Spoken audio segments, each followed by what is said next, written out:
மக்களுக்கு உதவி செய்கிற நோக்கத்தில் வெளியிலிருந்து வந்திருக்கின்ற மாணவ மாணவிகள் போட்டித் தேர்வுக்கு பயிற்சி பெற நினைச்சிங்கன்னா அவரை நீங்கள் தாராளமாக அணுகலாம். மற்ற உங்களுடைய நண்பர்களுக்கும் கூறி அவரை அணுகச் சொல்லலாம். ஆன்லைன் வழியாக அங்கே வகுப்புகள் தொடங்க போகிறோம், அந்த சென்டர்லையும் அது நீங்கள் நல்லா பயன்படுத்திக்கங்க. திரு கார்த்திக் அசோக்குமார் அவர்களை ஒரு 5 நிமிடம் பேசுமாறு அன்போடு அழைக்கின்றேன்.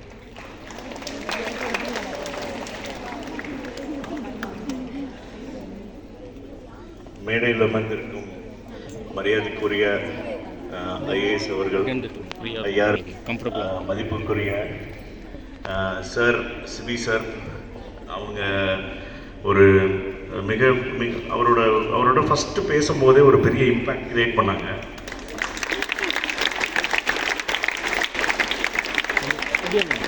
கொஞ்சம்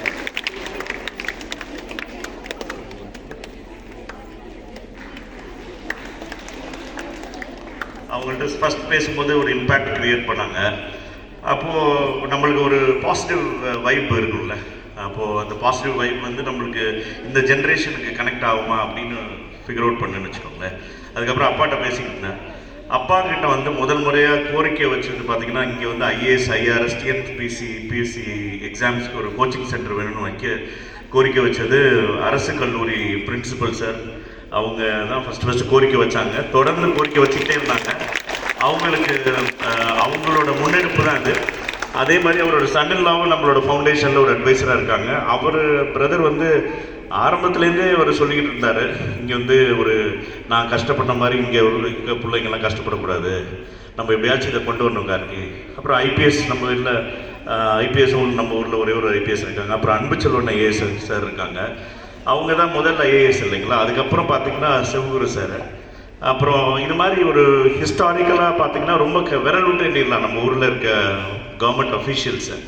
ஏன் வந்து கவர்மெண்ட் அஃபீஷியல்ஸ் ரொம்ப முக்கியம் ஒரு தொகுதிக்கு அப்படின்னு கவனிச்சிங்கன்னா, அங்கே உள்ள வளர்ச்சி திட்டங்களை வந்து தீர்மானிக்கக்கூடிய இது இருக்கும். நீங்களே ஒரு கவர்மெண்ட் ஆஃபீஸில் இருக்கீங்க, 10 ஊர்க்காரங்க இருக்காங்க, அவங்கவுங்க ஊர்க்காரங்களுக்கு வந்து முக்கியத்துவம் கொடுப்பாங்க. அந்த மாதிரி ஒரு கோரிக்கைகள் ஈஸியாக சாதிக்கப்படும். இப்போ நம்ம பேராவரணியை பொறுத்த வரைக்கும் நம்ம வந்து பின்தங்கின தொகுதி, அதுலேயும் வந்து நமது அண்ணன் டாக்டர் ஜீவன் அண்ணன் வந்து இந்த காலேஜை வந்து சிறப்பாக நடத்தி கொண்டு அதில் வந்து எவ்வளோ செலவு ஆனாலும் அதுக்கு வந்து அதை பற்றி கண்டுக்க மாட்டார். அதுக்கு வந்து நம்ம என்ன கோரிக்கை வச்சாங்கன்னா, இந்த மாதிரி ஒரு சமூக சேவை இருக்குது. லாஸ்ட் 1 இயராகவே கிட்டத்தட்ட நம்ம ஃபவுண்டேஷனுக்கு நிறைய ஈவெண்ட்ஸ்க்கு வந்து ஸ்பான்சர்ஷிப் கொடுப்பாங்க. நான் இப்போ வந்து அவர்கிட்ட ஒரே ஒரு கோரிக்கை, இந்த கொஞ்சம் தொகுதியை வளர்த்துக்கிறதுக்கு கொஞ்சம் ஹெல்ப் பண்ணுங்கள். இங்கே இருக்க இண்டஸ்ட்ரியலிஸ்ட்டும் சென்னையில் இருக்கவங்களும் கொஞ்சம் ஹெல்ப் பண்ணுங்கள். இப்போ வெறும்னா அப்பா மட்டும் பண்ணுறது வந்து அரசியல் நோக்கத்தில் இல்லை. அதனால் நான் தனியாக ஒரு விங் எடுத்துக்கிட்டேன், லா ஃபவுண்டேஷன் சேரிட்டபிள் ட்ரஸ்ட்டுன்னு. ஏன்னா அது அரசியல் நோக்கம்னு போனால் அதில் பொது நலன் கரைஞ்சு போயிடுங்கிறதுனால நம்ம இந்த ஃபவுண்டேஷனை வந்து பொது நலன் கருதி இங்கே என்ன இல்லை, ஓகே தொழிற்சாலை இல்லையா, அந்த தொழிற்சாலையை கொண்டு வரதுக்கு என்ன பண்ணலாம், இங்கே வந்து என்ன ஃப்ரீ எஜுகேஷன் சிஸ்டம் வந்து எல்லாருக்கும் ஈவனாக இல்லையா, அதை கொண்டு வரதுக்கு என்ன பண்ணலாம். ஸோ அதில் தான் இந்த முன்னெடுப்பு. இந்த ஃப்ரீ ஐஏஎஸ், ஐஆர்எஸ், டிஎன்பிஎஸ்சி எக்ஸாம்ஸ்குள்ள கோச்சிங் சென்டர் வந்து இங்கே பஸ் ஸ்டாண்டுக்கிட்ட, அதை முத்தூட் பேங்க் இருக்குது இல்லைங்களா, அங்கே எதிர்த்த மாதிரி பண்ணுறோம். ஸோ இந்த லா ஃபவுண்டேஷன் கான்செப்ட் பார்த்தீங்கன்னா, இந்த ஓல்டு ஜென்ரேஷனுக்கும் யங்கர் ஜென்ரேஷனுக்கும் ஒரு பெரிய கேப் இருந்தது. நான் அமெரிக்காவில் இருக்கும்போது நான் என்னோட அப்பாட்ட பேசும்போது, அவர் ஒரு பிராண்டிங் பண்ணிக்கங்கப்பா, அப்போ தான் உங்களோட வேல்யூ தெரியும். அவர் அப்போ சேர்மன். அப்போது என் தம்பி சொல்லுவாப்புல, ஏன் நம்ம ஆடம்பரம் பண்ணோன்னு. ஸோ அந்த பிராண்டிங் வந்து அந்த கான்செப்ட் அப்போ வந்து பெருசாக கிளிக் ஆகுதுன்னு சொல்லிட்டு நானே ஒரு ஃபேஸ்புக் பேஜு, சோஷியல் மீடியா பேஜ்லாம் க்ரியேட் பண்ணும்போது அவர் கண்டுக்க கூட மாட்டார்.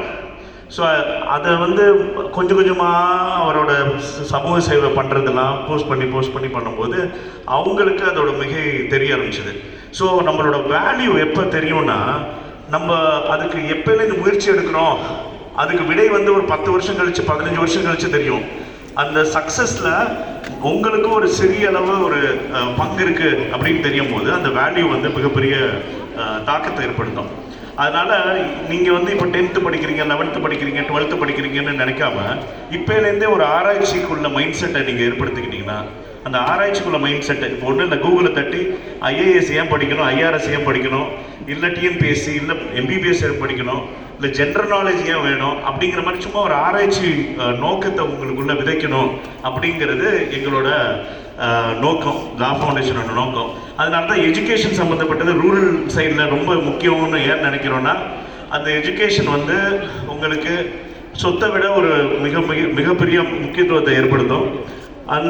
அந்த விஷயத்தை முதன்முறையாக லா ஃபவுண்டேஷன் ஏன் இங்கே கொண்டு வருதுன்னா, இங்கே இருக்கவங்களுக்குள்ள பாகுபாடு இல்லாமல், இப்போ அண்ணன் அவரே வந்து அடுத்த வருஷம் இங்கே காலேஜ்குள்ளேயே வந்து ஃப்ரீ ஐஏஎஸ் கோச்சிங்குள்ளே ஏற்பாடு பண்ணுறேன்னு சொல்கிற மாதிரி, இப்போ வந்து நம்ம இந்த தொகுதியை பொறுத்த வரைக்கும், இந்த தொகுதின்னு இல்லாமல் பட்டுக்கோட்டை மாவட்டம் சரி, இப்போ தஞ்சாவூர் மாவட்டமாக இருக்கட்டும், புதுக்கோட்டை மாவட்டமாக இருக்கட்டும், எந்த தொகுதியை சேர்ந்தவங்க இந்த நீடி ஸ்டூடெண்ட்ஸ் இருப்பாங்க.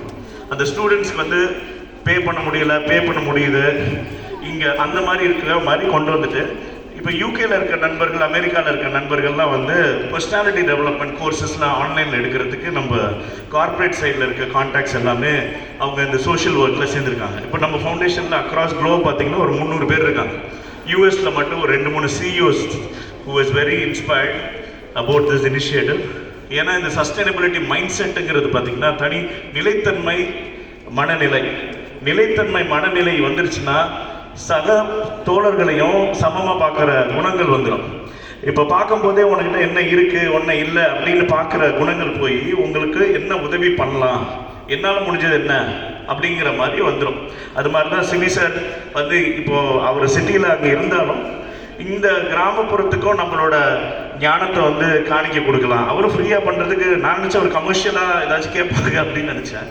பட் சார் சொன்னார் நான் ஃப்ரீயாகவே பண்ணுறேன் கார்கி, ஆன்லைனில் பண்ணுறேன் அப்படின்னு சொன்னாங்க. Thank you so much sir. நீங்கள் இந்த இனிஷியேட்டிவை பண்ணுறது நாங்கள் எப்பவும் கடமைப்பட்டிருக்கோம். வேற தொகுதி. ஆமாம், தேங்க்யூ ஒன் அண்ட் ஆல்.